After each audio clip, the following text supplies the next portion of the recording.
let me begin the thought of the day. That is, how to recognize and stop negative thought loops. And of course, standing in front of Bihariji, all the negative loops will go away. So, again, I'll try to begin this session with a question that raise your hand if this has ever happened to you. You wake up, and within 5 minutes, your brain starts playing that familiar tune. What if I fail in this interview? What did I say? That stupid thing yesterday? Or I'm never going to be successful. And just like that, annoying song from the latest Bollywood movie that gets stuck in your head for days. And these thoughts start looping endlessly. The difference is when Kesaria gets stuck in your head, you might hum along. But when negative thoughts get stuck, they don't just occupy your mental playlist, they hijack your entire emotional soundtrack. So today, we are learning to become the DJ of our own minds. Because here's the truth: negative thoughts are like stuck songs. You can't stop humming them until you consciously change the track. Let me explain how these mental traps work. Thought loops are like those old cassette tapes that got stuck on repeat. I'm sure you remember those cassettes of the olden days. The same 30 seconds playing over and over until you wanted to throw the player out of the window. Now, these loops feed on two things: repetition and emotional energy. Every time you think, I'm not good enough, and feel that familiar knot in your stomach, you're feeding the loop. It's like adding fuel to a fire. The more emotional energy you give it, the stronger it burns. And here's what's fascinating: your brain doesn't distinguish between a real threat and an imagined one.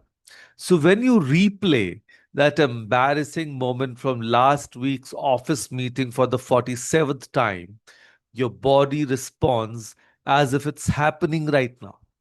Your heart rate increases, your palms sweat, and your stress hormones spike, all for something that exists only in your mental replay.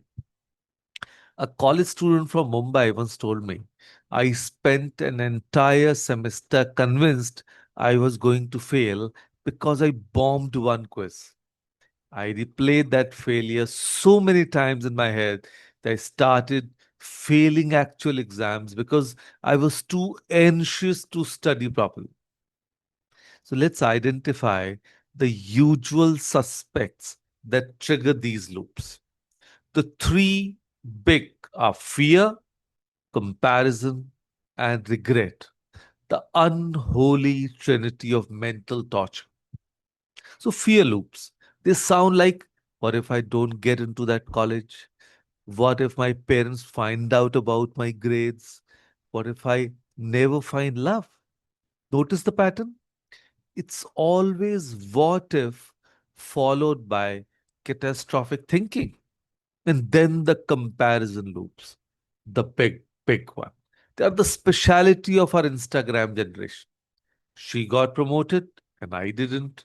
His startup is successful, mine is struggling. Everyone else seems to be happy and confident. Not me. Why me? So these thoughts turn your life into a never ending comparison chart where you're always losing. And then the regret loops. They're the classics. I should have studied engineering instead of arts. I should have spoken up in that meeting. I should have been a better friend. It's like having a time machine that only travels backward to make you feel worse.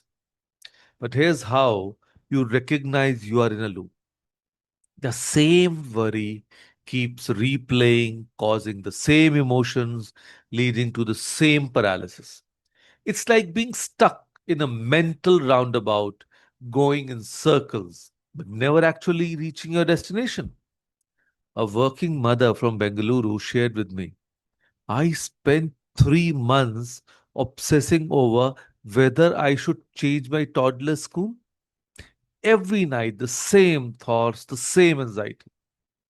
I realized I was spending more energy worrying than actually researching schools. And now comes the good part. How to break these mental chains. Huh? Very, very important. So I'm going to give you a simple 3-step formula that works like a pattern interrupt. Step one, catch the thought. Yes, catch it. This is like being your own mental security guard. The moment you notice the familiar loop starting, oh, there it's again. You've already won the battle. Awareness is the first superpower. Then step two, question it. Ask yourself, is this thought actually true? Not does it feel true? Feelings lie all the time. But is it factually, objectively true? Let's take the thought, I'm terrible at presentations. Is this true? Is it more accurate to say, I gave one presentation that didn't go well, and now I'm generalizing from that single experience?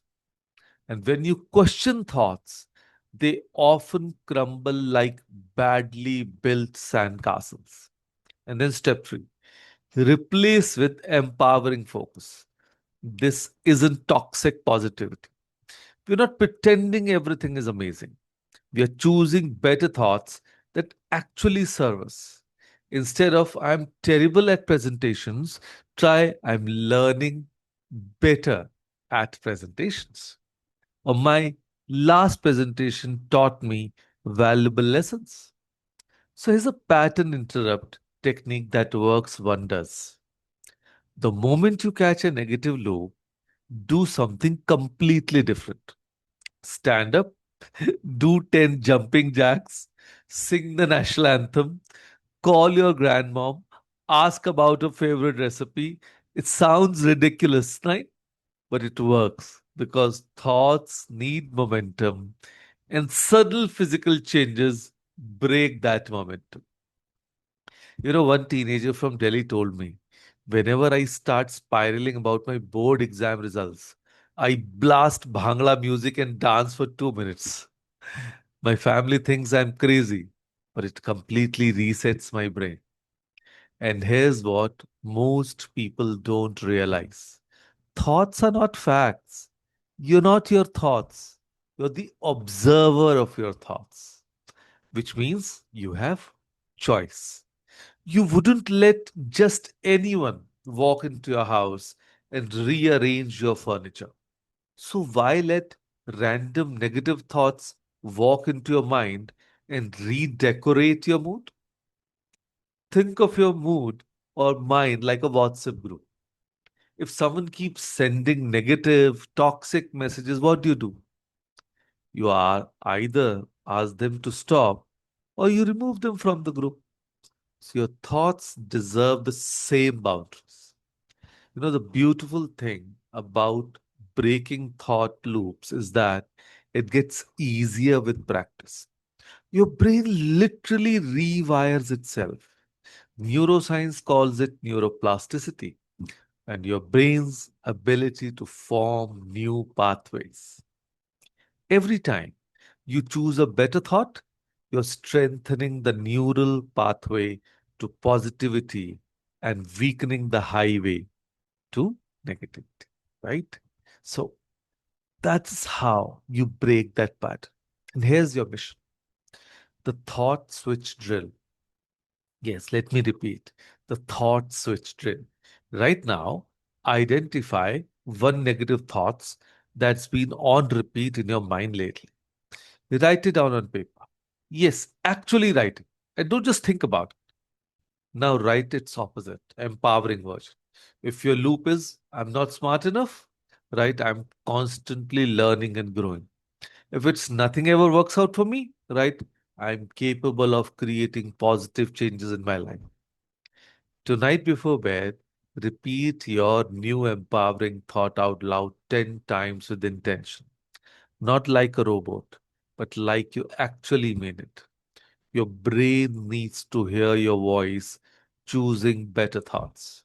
And here's the beautiful truth: you're not a victim of your thoughts, you are their director. Every moment offers you a choice between mental prison and mental freedom, between loops that limit you and thoughts that liberate you. So, in a world that profits from your self doubt and anxiety, consciously choosing empowering thoughts is a revolutionary act. Change your mental playlist and watch how it changes your entire life experience. You know, your thoughts create your reality. So choose them wisely. So, with that thought, thank you. Thank you, everyone, for joining us today. Thank you.